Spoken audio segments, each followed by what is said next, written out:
like to write?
Okay.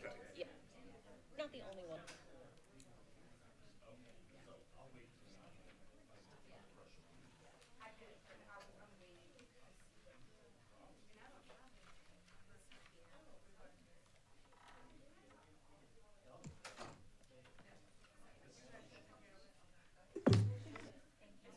Yep, thank you.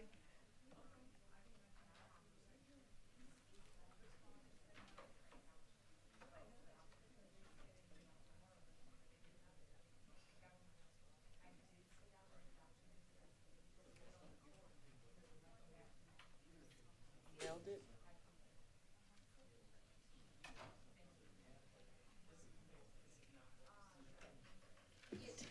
Okay, Pres- I have 401.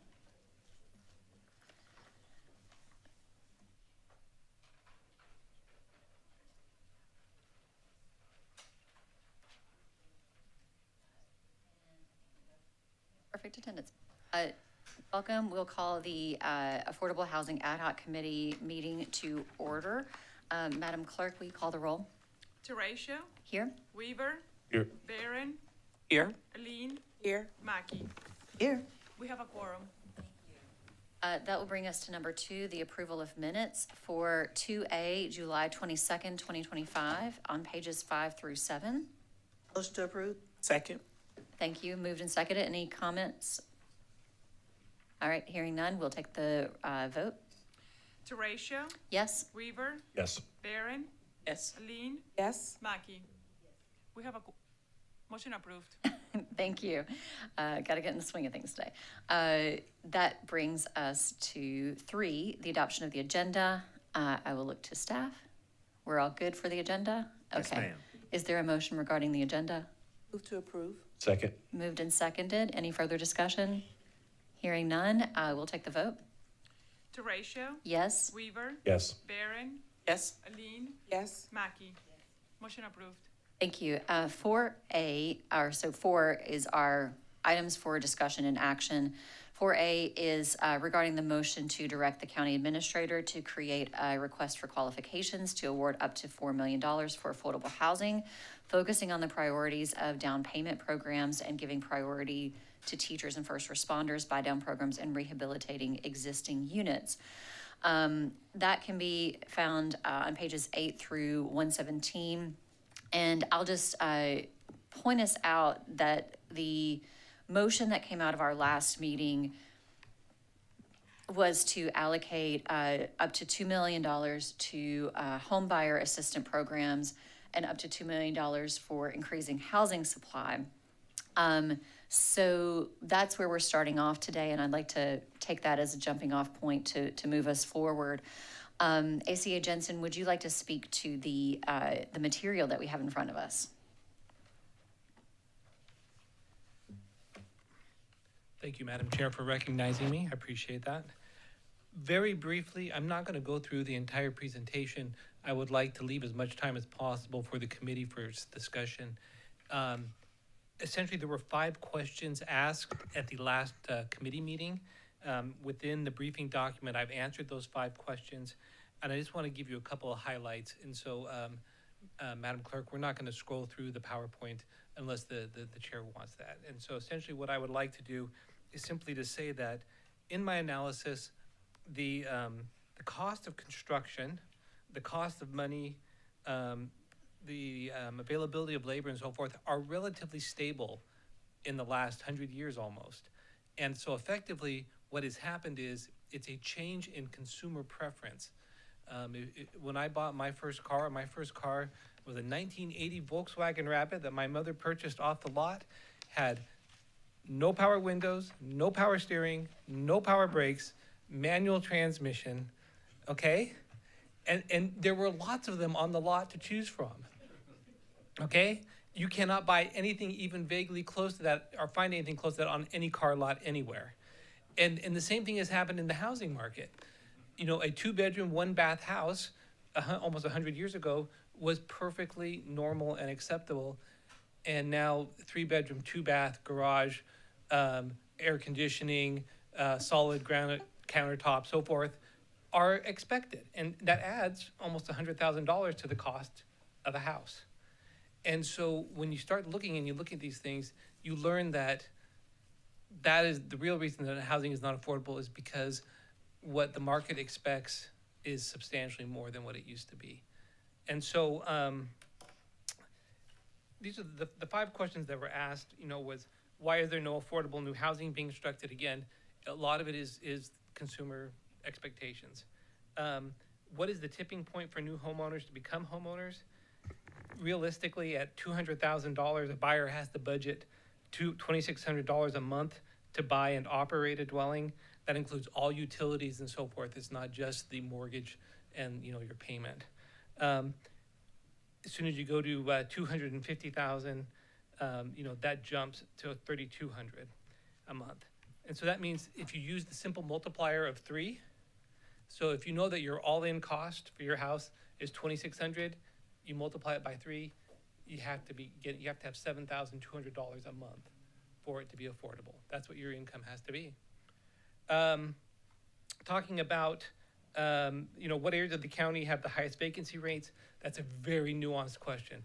We live in a community where we have students at the university, where we have Fort Jackson and other places, and so vacancy rates change, you know, month to month, just, you know, cycle to cycle, season to season. So there's no, it's very hard. There are professionals out here who do this for a living who could explain this, but it would take them hours, if not days, to explain all the nuances. We are talking about that in the comprehensive plan, though. Where could new housing investments lift or enhance an existing community? Right now in the comprehensive plan, there are what we call our big idea areas. And those big idea areas include Decker Boulevard for one, and several others where we talk about where investments could lift an area. And so again, I'm not going to take the time here to talk about that, but it is in our comp plan and you will be seeing it shortly. What could be the general parameters of a successful homebuyer assistance program? I did a survey of programs that are operating in the state, and the SC Housing Assistance Program jumped out off the page as being one that is very credible, that has a record, that in terms of parameters and how, you know, what is expected, it checks all the boxes of what I would expect a program to do. And so I've included a copy of their program within it so you could see what, in my opinion, a successful homebuyer assistance program looks like. So really that is what I have to present today. Hopefully that information will help you in your discussion and in rendering a decision. Thank you. I will just say that probably the most interesting point for me was the number 1, and I heard some responses from the committee in response to that. So I'll just open up the floor for discussion, questions. Did anybody else have a 80-something rabbit? Okay, so I would like to take this maybe in 2 pieces. So we have, again, the $2 million that we've identified for increasing the supply of affordable housing. And I believe one of our points of discussion at our last meeting were opportunities where there might be gaps to fill. So where we don't have to go out and find new projects or particularly make something up, but rather where there might be a really doable project. It's just not quite funded in whatever ways, if there's another source of funding, but there's a gap between that source of funding and getting to do the project. So I'd like to have a discussion around that first, and then maybe we'll take the other piece second for the down payment assistance. So, yeah, anybody want to speak to the increasing home supply? Yes, Mr. Weaver. Thank you, Madam Chair. Well, I think what would probably help staff and help this committee is probably to set a goal on how many folks we're trying to put in this housing supply. I mean, is it 50 units? Is it 100 units? You know, if you're talking more folks, you're looking at multifamily, duplex, quadruplex, small apartment complex, whatever.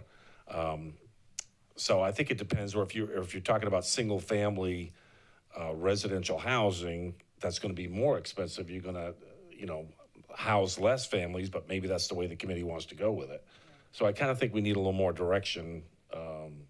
What I was hoping, Mr. Weaver, is that we ended up kind of being a force multiplier, where maybe there's a project that would be multifamily, but maybe an investment from the county, maybe partial, maybe $500,000 or something, gets that project from not happening to happening. And so now we've been a force multiplier to put 50 more units in the market.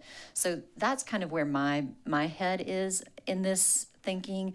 Do others have points of discussion? Yes, Ms. Mackey. Thank you.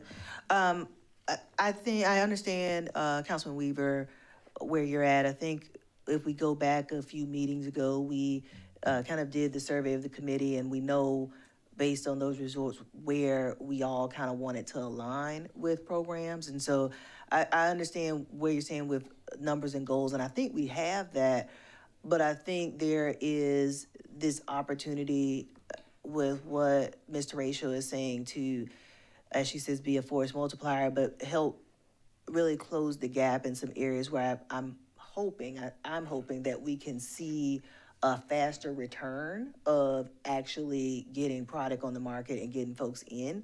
And, you know, we already kind of have a framework in place, and we're helping to push that along. And I think some of the other things that we've considered, not saying they're not good ideas, I think they're just further out. There's a lot more work we have to do to get there, and I do think it would be good. This is an issue that has been before us for a while, and I think this is a step in getting something done, but then still continuing to work in a plan that might take a little longer, but we can get moving on something now. So I definitely hear what you're saying, and I think that is needed too, but I think this helps us to get going so that we're not still talking about how we can address an issue.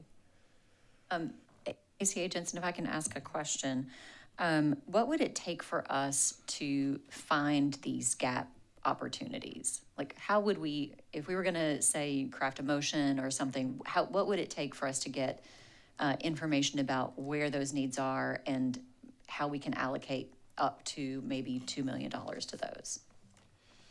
I would suggest that we work through our procurement department and through our partners. So we have already, we have committee members, we have partners to go out and spread the word, so to speak, to say, this is the county's desire. We're looking for projects that are already envisioned, that maybe you already own the land or you have the land under contract, but you just haven't pulled the trigger yet because the numbers, you know, there's a gap. They don't quite line up yet. And at the same time, I mean, obviously we would want to focus on projects that the council feels are unmet needs, or you know, that you know, we just don't want to do necessarily a market rate product that anybody could do. You know, maybe there's something that out there that, you know, addresses a segment that's not being met. And so I think in my suggestion would be that's how I would approach it. And so then, yes, Ms. Barron. Did you have? Yeah, I do have a follow-up and an Okay. additional point, but go I, ahead. I was just gonna say, if you could kind of walk us through, so like, say this council or this committee gives instruction, council approves it, we go out and we have procurement, look at a project that needs gap funding. Would that then come back to council to say, hey, do you guys want to go for this? Or can you give us a little more detail about that? Oh, I'm sorry. Mr. Livingston, did you want to? My question is a real simple one. I would just want to know if you ask 100 low-wage earners in Richland County, what it is that preventing them in terms of cost from buying a house. That's all I need to know. So bottom line is the data says that, one, there's not a product out there that meets their needs in terms of, everything is priced pretty much from $250 upward. And so you can see what your income has to be. The question, that's very nuanced and that's hard to understand or hard to answer is why is it not being built? And I have my own Not so much about why it's thoughts. not being built, but I want to know what it is for income-wise, what's preventing them, what they need, what's that gap for them? Yeah.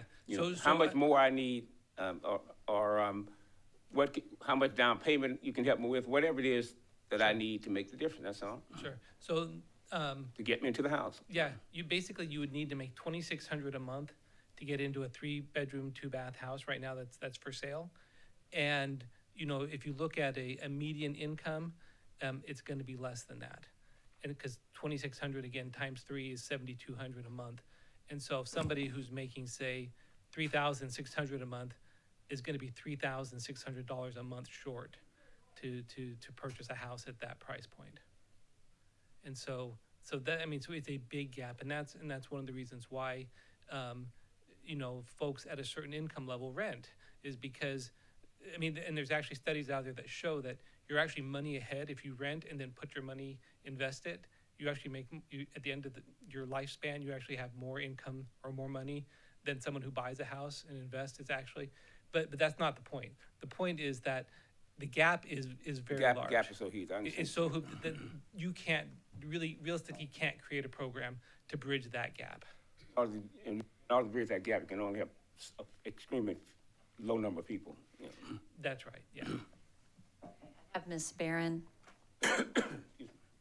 Yeah, so I'll just make a brief comment to your statement. It's not about a product as much as it is about having income to be able to make the payment, because even if we give them the money, they have to maintain Yes. after we give them the money. So, that portion, I don't think that's going to be something that we can address. But I do find it interesting what you stated earlier about looking at having our staff to go out and look at existing projects that are, that are just kind of on the fence or waiting for additional capital. I'm a little concerned about us taking that approach, and that is for somebody who spends a lot of their time talking rezoning. I would be a little concerned if we ended up with one of these projects that have come before this body to be rezoned. There's already a misnomer in the community that council or some council members are, quote unquote, in the bed with developers. And so to take that approach, I would pull back tremendously, because the likelihood of us giving additional funding to someone who's already come before us for rezoning, that is in my district is probably high. So I just want to put that out there. If that's something that we want to do, then we really need to think that process through all the way out. That is the easiest way to do things, but I don't know that it's gonna be the cleanest way.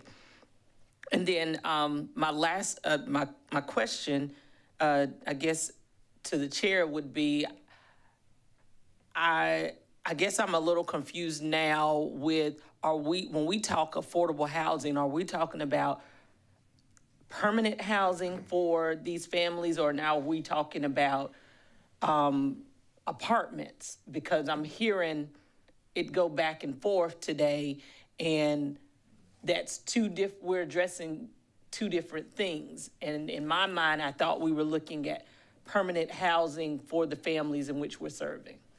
Right, just to be clear, apartments can be permanent housing. You can own an apartment and things like that. So that is one product option that is something that we can do that is, generally speaking, more affordable than standalone houses on however much acreage.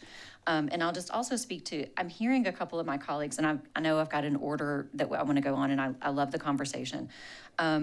Just wanted to speak, I'm hearing a couple of folks speak about the gap between income and the housing. And I'll just speak from personal experience that when someone is given an opportunity to stabilize in this way, right, that they are able to get into a decent and affordable housing at some income level, it is often the case that that person or family is then afforded the time and wherewithal to then bump up their income so that they can get the next job, get their kid in a daycare, whatever it is, and then move on to the next thing. So it's not about forever subsidies or keeping incomes low. It's about stepping into this in-between space for folks.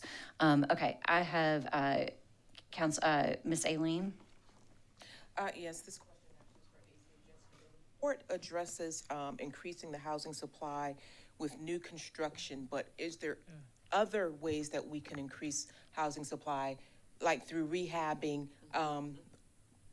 in depressed neighborhoods or low-income neighborhoods? Wouldn't that be a quicker way to get more supply on the market? Ms. Jensen. Yes and no. Rehabbing is actually quite expensive and time-consuming, and in some cases, new construction is actually faster and less expensive. For anyone who's ever remodeled a home, a lot of times you'll hear the developer or your contractor say, you'd be better off just tearing down and starting new. And so it's not that clear cut. And when you rehab, all you've done is you've kept a unit that's already existing on the market. You haven't added. There's not a new unit. So yes, there are instances where there may be a unit that's vacant or that's not being occupied. Yeah, right. A program like that would be very lengthy and expensive to do. We have some partners in the community. I'm not going to name names because they may want to participate at some point who do this and are great partners. But again, it's not a quick, simple thing, whereas new construction is relatively quick and brings it up to existing code 100%. What other options do we have? Because Yeah. construction is not feasible. Rehabbing is not feasible. So what is? Yeah, so new construction is feasible. And then that's where Chair Terracio has brought the point that sometimes there's a gap between what it costs and what it can be rented for or what it can be sold for. That's the difference between affordability. And so, and I'm not gonna name jurisdiction, but I have worked in other jurisdictions where I've done projects where that's exactly what the entity did, is they provided either a plug, which is like the gap between, what it's actually costs and what they can sell it for or what they can rent it for or what's affordable. And then that was what made the project affordable and viable. And so that's kind of what I believe Chair Terracio is talking about. I believe I had, Mr. Weaver. Well, again, I think the committee needs to define, we've got 2 million theoretically for first-time home buyers, 2 million to increase housing supply. But I think we also said early on, we didn't want to be in the housing business. So whatever we increase the housing supply, we've got to figure out who's managing that, because we don't want to manage it. So either we engage a private developer and let them manage it with all kinds of strings attached. I mean, I could name 20 properties right now that would qualify, raw land we could use, Or we talk about, getting in some kind of apartment developer, again, with strings attached on, income supply, kind of like we see being built over on Percival Road right now with federal tax credits. But I think we need to figure that out, before, maybe with an RFP or something out to private developers, because I think our experience is limited there. Can I just speak? I'll just speak to that. I don't think that we are in the property management business. I don't think that once these projects are done, they are being sold or they're under the purview of whoever. They're not Richland County residents.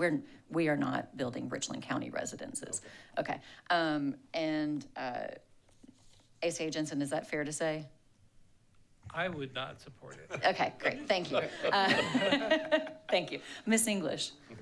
Thank you, Madam Chair. I want to thank the committee for the work they've done, so please forgive me if I'm not up to speed on all of this. But my question is regarding, I guess, the revitalization efforts or any aspects. And when I say that, I think you all mentioned like Broad River Road or Decker Boulevard. Have we worked with any municipalities in finding those targeted areas that may need to be uplifted or touched? That's just a question I had, and I know you guys have been working for a minute. ACA Jensen? Yep. Yeah, yes, ma'am. Our consultant in the comprehensive plan process has done exactly that. And they call them the big ideas, and you will see them come forward, and they're the places where we think that county investments or investments in general would benefit that area more than other places. Yes, ma'am. Thank you. I'm at the end of my people who've raised their hand list. Given this discussion, I would entertain a motion regarding our first $2 million if any committee member would like to make a motion.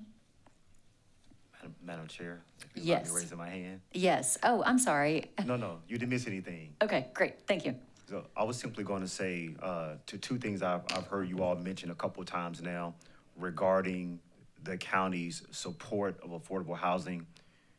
I thought I heard you all mention on more than one occasion the county wants to be a driver, but we don't want to be an owner.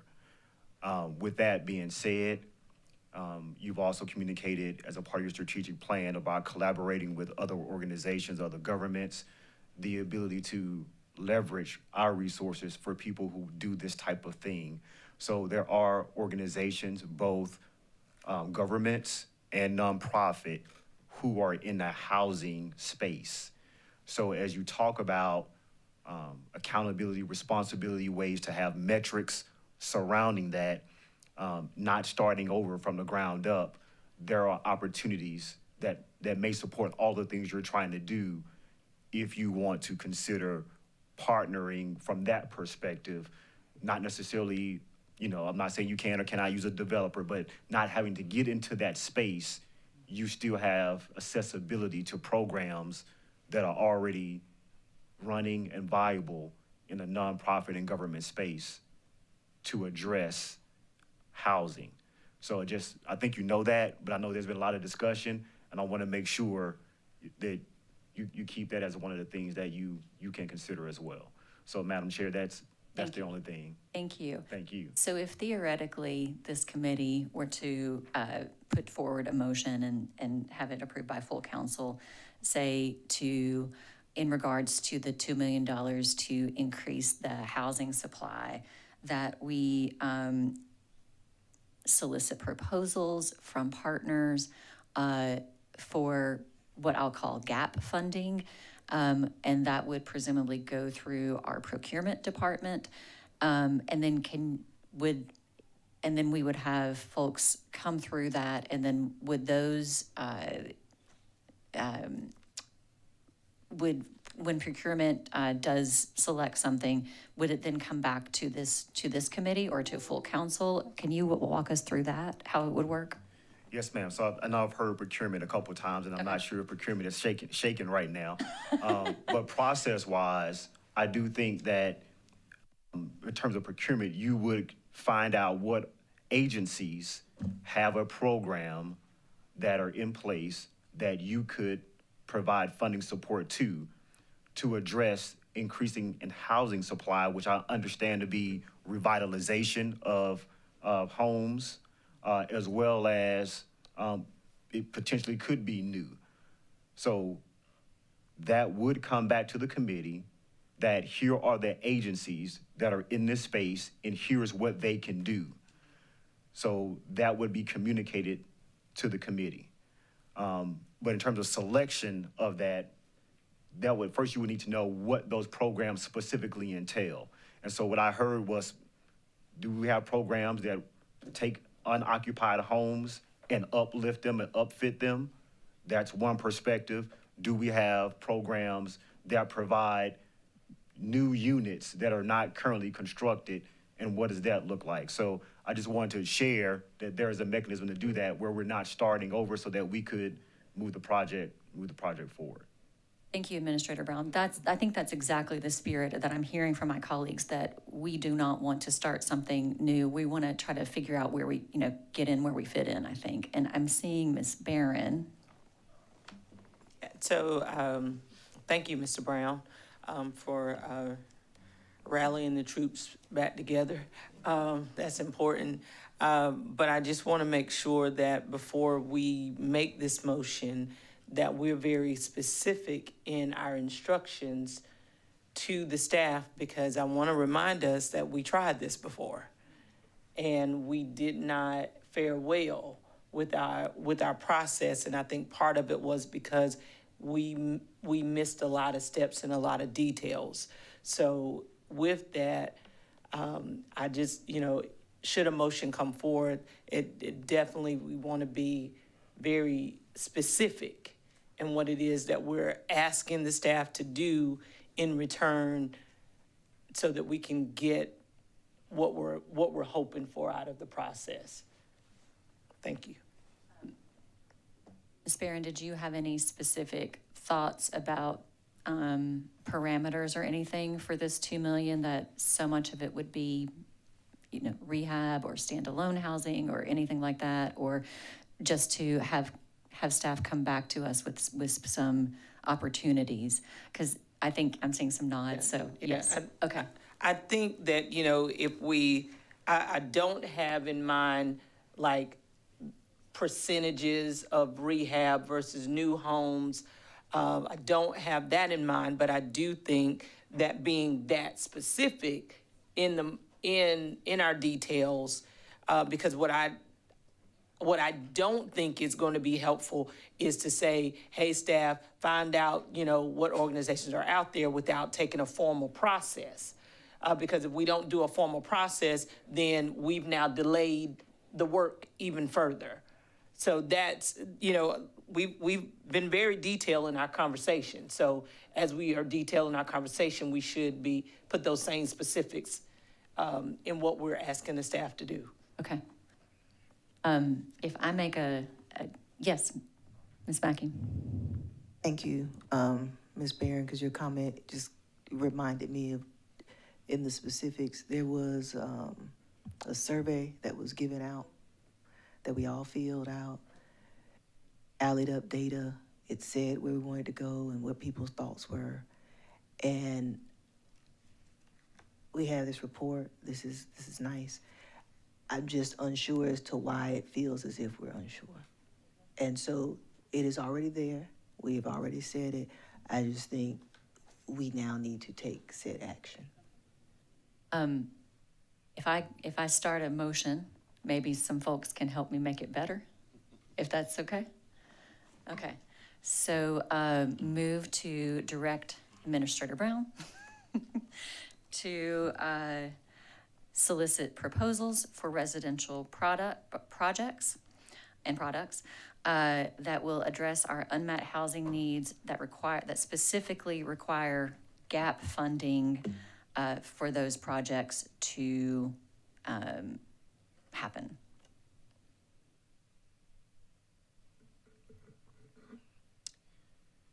Okay. Okay, that died for lack of a second. To continue the discussion, Okay, Madam sure. Chair, I'll second it. Okay, great. So we have a motion. love to have discussion on this motion. Should we add to it Should that call we on are the using? administrator. Yes, the administrator. Hi, Mr. Brown. Good evening. Thank you. So, Help.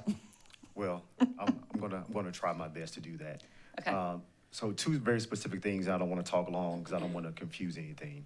Number one, the term gap funding. Is it important that we say gap funding as a part of that process? I understand what I believe the intent. I know we don't like to use that word, Sure. but do we want to call the funding source that we provide gap funding? So that's number one. Number two, depending on what happens with this motion, would it be helpful today to hear a specific example of how a program that utilizes funding to support the development of livable spaces in our community works? And what I mean by that specifically, while it's a separate pot of money, we have an internal program that can be a model for us to understand what we do with external partners related to housing. They did present, but I'm sorry, I didn't mean to do that.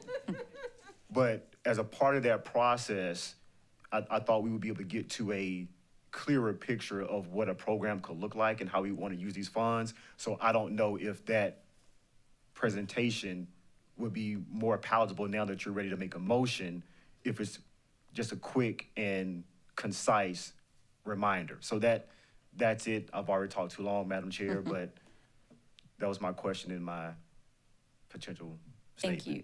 Yes, and I'm happy to change that word to something like, leverage other funding sources or something like that.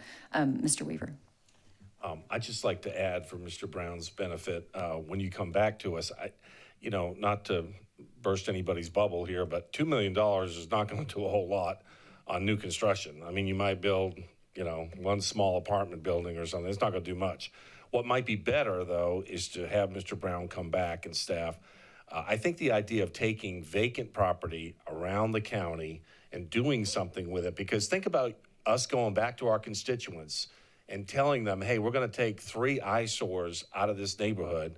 We're going to fix them up, clean them up, and then they're going to be sold to someone that could be a community member. I think that's going to go over a heck of a lot better than trying to sell the county, the public, our constituents, on, hey, Richland County's building a new project down the street.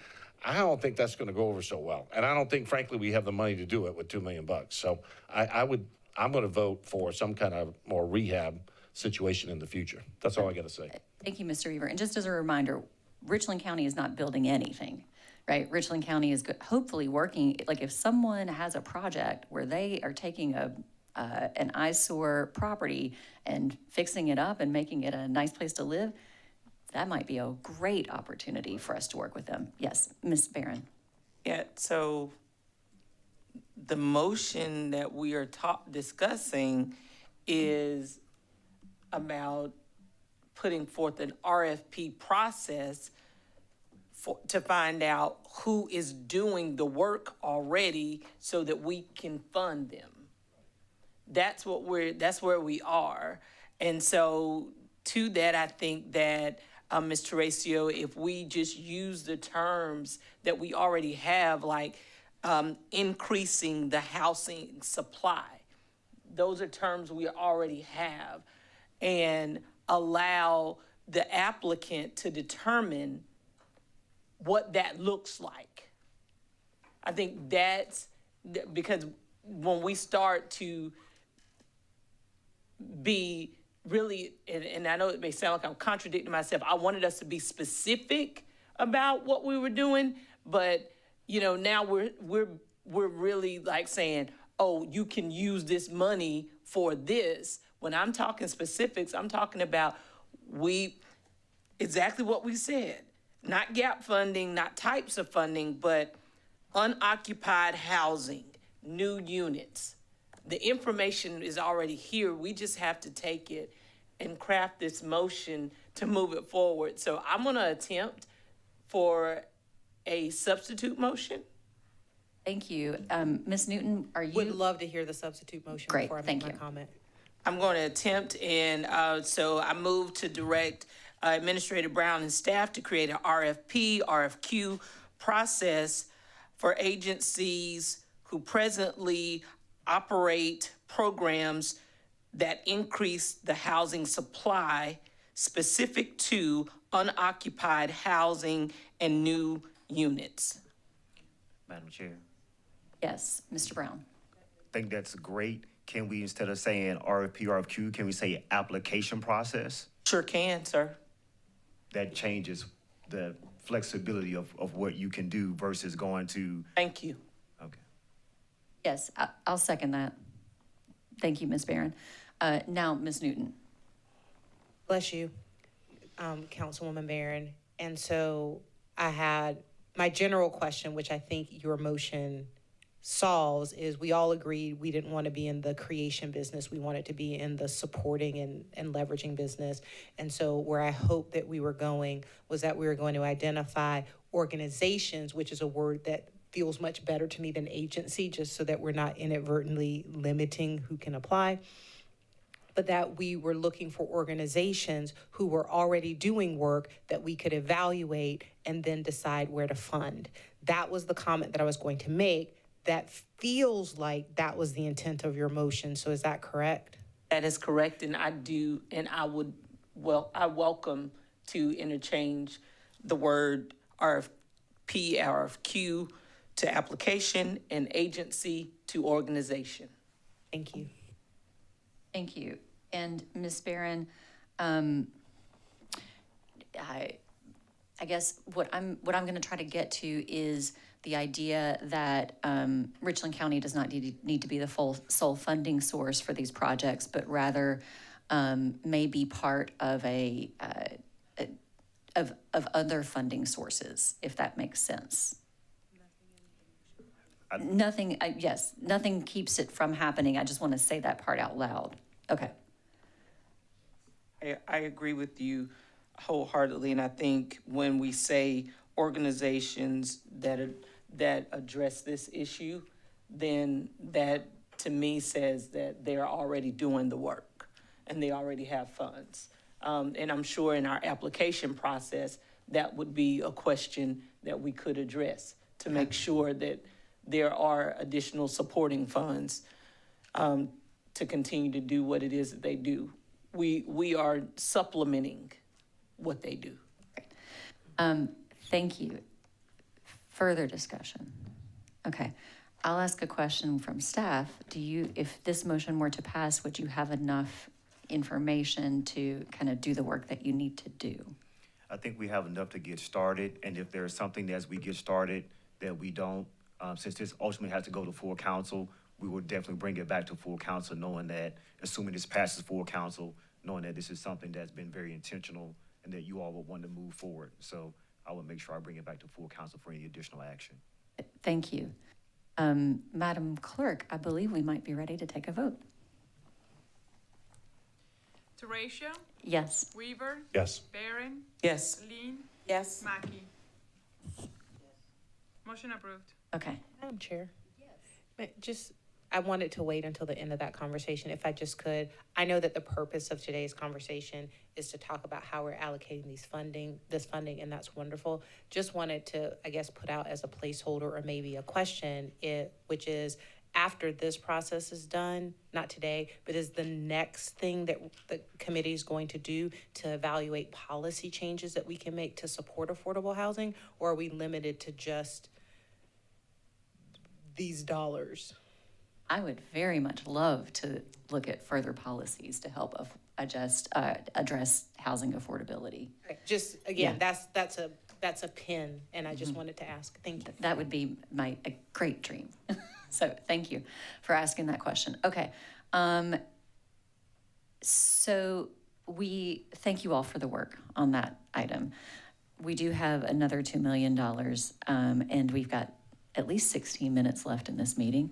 So would love to now address the other part of things. And I'm seeing like people are tired. Do we need a stretch break? A big breath break? Oh, okay, no. great.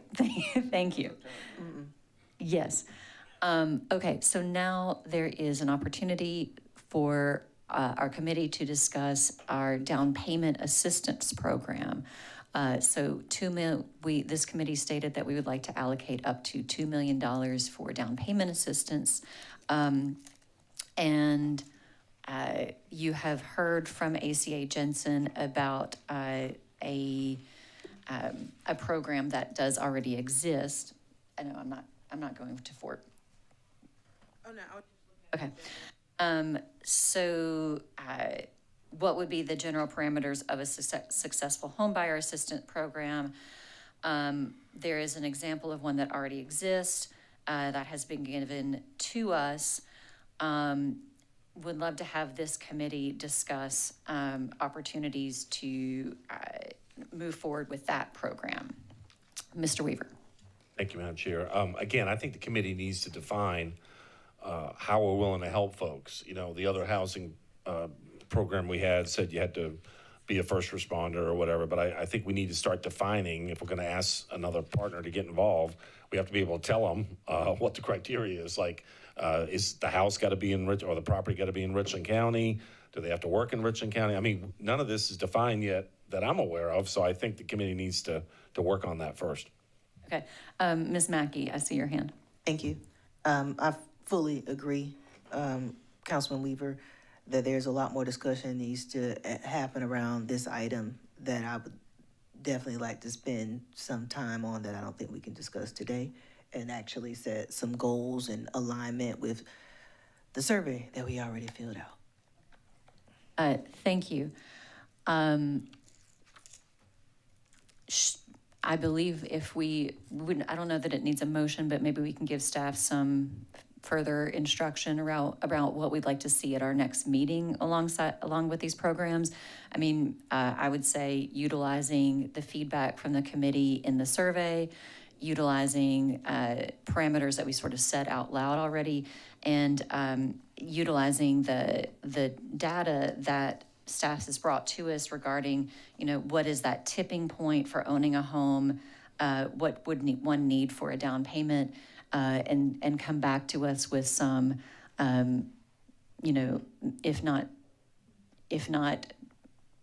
one thing, maybe a choice of two things that we could consider at our next meeting.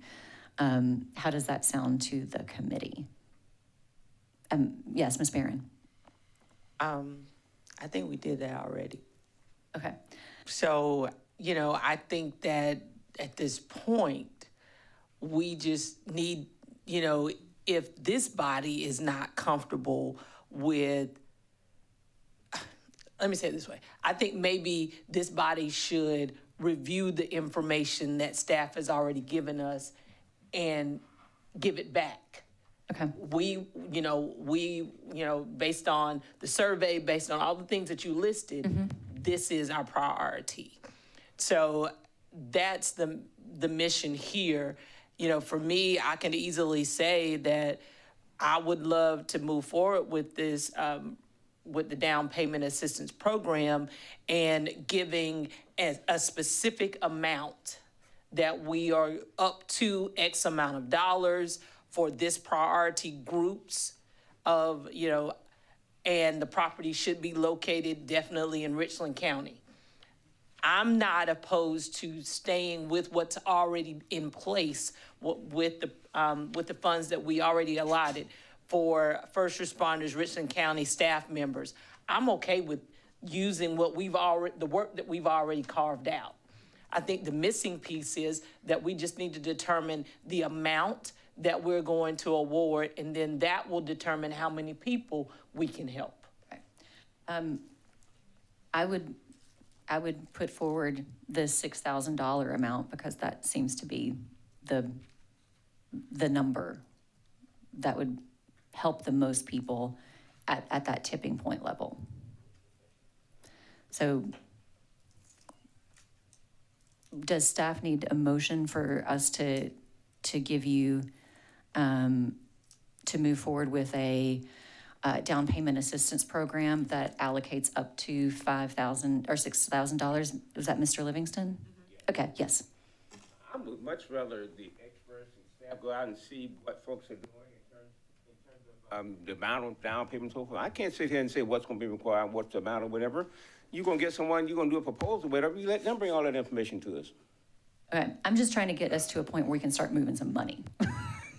So that's really where I am. I want to get us to a point where we can engage, an organization, group of people, agency, whatever it is, to start moving some money. And if staff needs further instruction on how to do that, that's what I'm trying to sort out, like what actual instruction needs to happen, what motion needs to happen to engage in such an activity. Okay, Ms. Barron. Thank you. So I move to direct Administrator Brown and his staff to provide us, or to provide the committee with the practical amount for down payment assistance. Is that clear? Yes, if Second. you're asking me, that's clear. Okay. Further discussion. So for that, if I may, Madam Chair. Yes. I feel like that's the missing piece. I agree with Mr. Livingston. I don't want to, just put a random number out there, noting that, depending, your down payment is going to be dependent upon the home that you purchase. But at the same time, I think it gives us and something to start with. So on average, for a home that's, between, as ACA Jensen said, a $200,000 and $250,000 home, the down payment is XYZ, then we could say we may not give them that full $20,000, for example, but we may say we're willing to do half of that. That gives us some realistic, practical way of doing it. And so that was my intent behind the motion, because I think with that specific number, then we will be able to move another, put another motion forward that then Madam Chair will be able to, will allow us to move some dollars. Thank you. So at this point, we have just the motion regarding, yes, Ms. Mackey. I'm sorry, Madam Chair, I'm sorry. Yes. I don't have a second for that motion. Oh, I think I seconded it. Okay, thank you. Seconded it, yeah, okay. Ms. Mackey. Thank you. I definitely appreciate Ms. Barron's motion and the effort to move things. I'll be voting no, just because of the information that was previously stated when we began the conversation, where me and Ms. Weaver talked about just additional information, understanding where we are. I'm the committee here on the same. Thank you. Ms. Mackey, can I ask you a clarifying question? On the same page about the motion on the floor, or the same page, can you just say a little bit more about that? I think I understand the motion, but I think before we got to the motion, I still didn't hear exactly from the committee where we were hoping. Yes, down payment assistance, but what? Where? Any other point? We didn't talk about any of that, which is the point that Mr. Weaver brought up that I thought we were going to have more conversation on as a whole within the body. And so I understand the motion and desire to move the money. I get it. I think the first motion that we made was a step in moving money in the right direction. I agree. I'm just saying, for this down payment piece, there's probably a little more that I would have liked to discuss. So that's all why I'm saying no. Okay. Thank you. Thank you. And that doesn't keep us from having more conversation. This is just, I don't think this is the end all be all of the work on this item, but in the spirit of moving something forward, that's where we are. Further discussion? If I may. So I just wanted to address Ms. Mackey's point, and thank you. There's still a lot more criteria that we need to carve out. I was hoping that at least we could,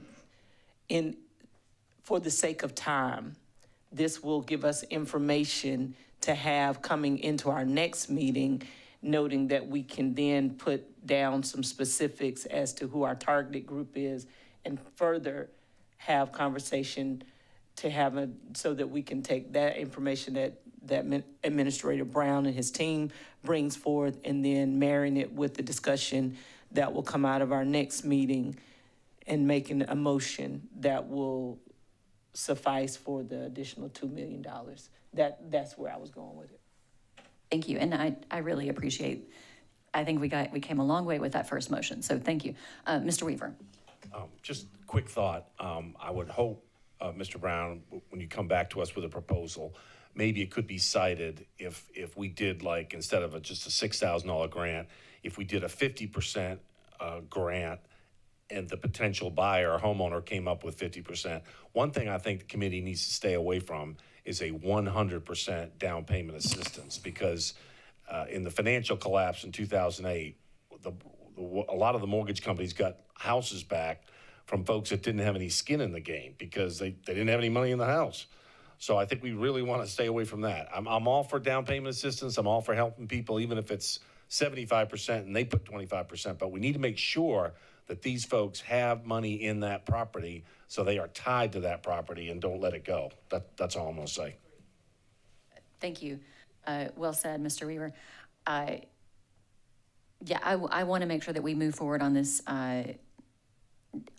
effort. I would hope that with this particular motion that okay, let's not. I'm not going to muddy the waters here. Yeah, Ms. Aileen. That's the motion. Please. Thank you. Ms. Barron, do you want to repeat? No. My understanding of the motion was for the county administrator and my team to come back with the down payment assistant number. So that was the general motion that was made. She didn't say a number. Well, I think it was a practical amount. That was what I wrote down. yeah, it's a practical amount. So with that practical amount is, what is the, based on studies or based on the data that they receive, the practical amount, what is that average amount for down payment assistance? Thank you, Ms. Barron. Okay. With no further discussion, we can take a vote.